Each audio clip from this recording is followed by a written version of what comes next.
अस्सलाम वालेकुम दोस्तों, मेरा नाम है वकास और अब देख रहे हैं वकास टीवी।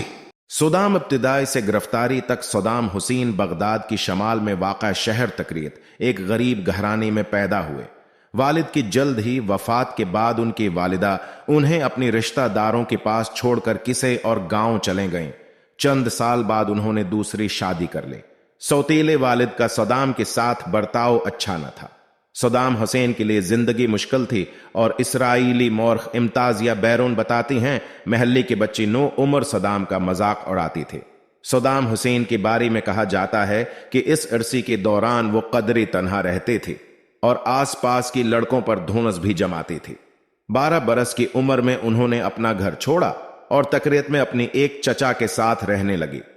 उनके ये चचा यूं तो उस्ताद थे, लेकिन तारीख इराक पर किताब दी मॉडर्न हिस्ट्री ऑफ इराक के मुसन्नफा पैबी मार कहते हैं उनका माजी खासा दिलचस्प था। अपनी लड़कपन में सद्दाम हुसैन हुकूमत मुखालिफ मुजाहिरों में खासी सरगर्म रहे, मगर इराकियों की तरह वो बरतानवी नो आबादियाती हुकूमत और अमीर जागीरदारों के खिलाफ होते गए। सन 1958 के इनकलाब में इराक में बरतानिया हामी बादशाहत का खात्मा के बाद मुल्क में पुरतशद बहरानी दौर का आगाज हुआ, लेकिन सद्दाम हुसैन के लिए 60 की दहाई अहम तरीन साबित हुए। इराकी बास पार्टी की रकन की हैसियत से सद्दाम पार्टी की एक सीनियर रहनुमा और उनके चचा के करीबी रिश्तेदार अहमो हसन अल बाबाकर के मंजूर नजर और करीब साथी बनने में कामयाब हो गए। सद्दाम उस वक्त ना कोई अफसर थे और ना फौज का हिस्सा, लेकिन मोरखे। कहते हैं कि अहमो हसन बाकर के लिए वो खासी मुफीद काम अंजाम दिया करते थे।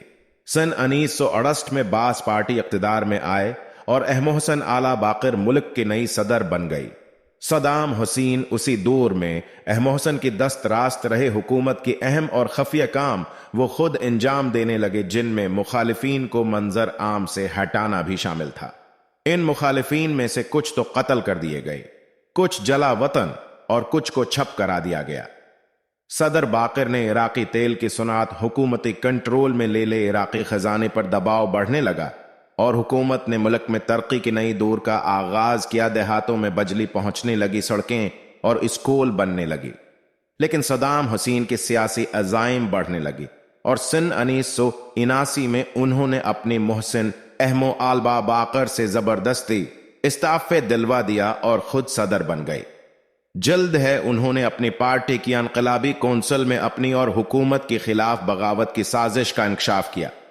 इस साजिश को मंजर आम पर लाने के लिए सद्दाम ने कौंसिल के अरकान का एक अजलास तलब किया। इसमें सद्दाम हुसैन स्टेज पर बैठी सगार पीती दिखाई देते हैं, जबकि बगावत में मुलव्वस अफराद की नाम की फहरस्त बाआवाज बुलंद पढ़ी जाती है और जिन्हें बारी बारी अजलास से बाहर ले जाकर गिरफ्तार कर लिया जाता है या हलाक कर दिया जाता है।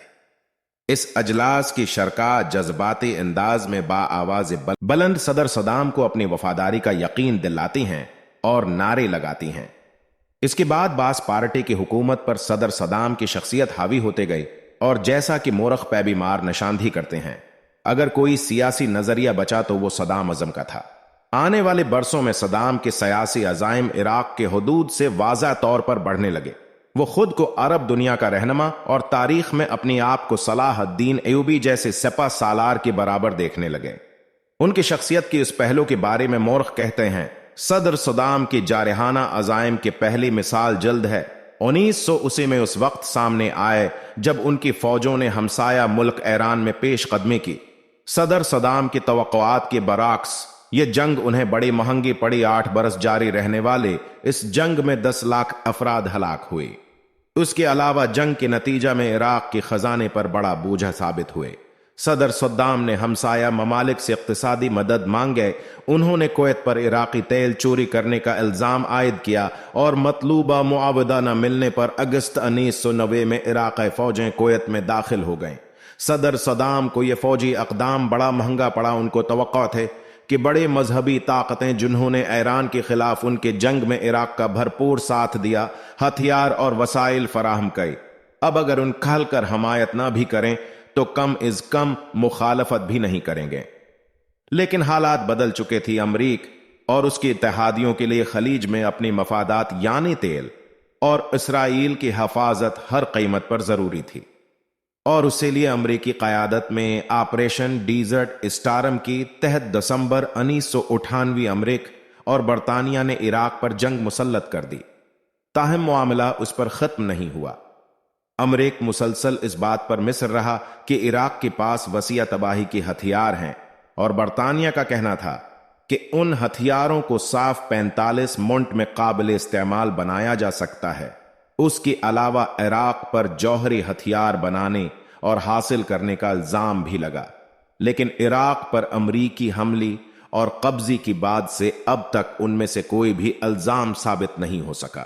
عراق امریکی اور برطانوی گٹھ جوڑ میں شامل ملکوں کو اگرچہ اقوام متحد اور سلامت کوسل کی حمایت حاصل نہیں تھی، اور اقوام متحدہ کے معائنہ کاروں نے امریکی برطانوی گٹھ جوڑ سے کیے جانے والی دعووں کی تائید بھی نہیں کی تھی، تاہم اس گٹھ جوڑ سے حملہ کر دیا گیا اور اس وقت عراق پر امریکی گٹھ جوڑ کا قبضہ ہے۔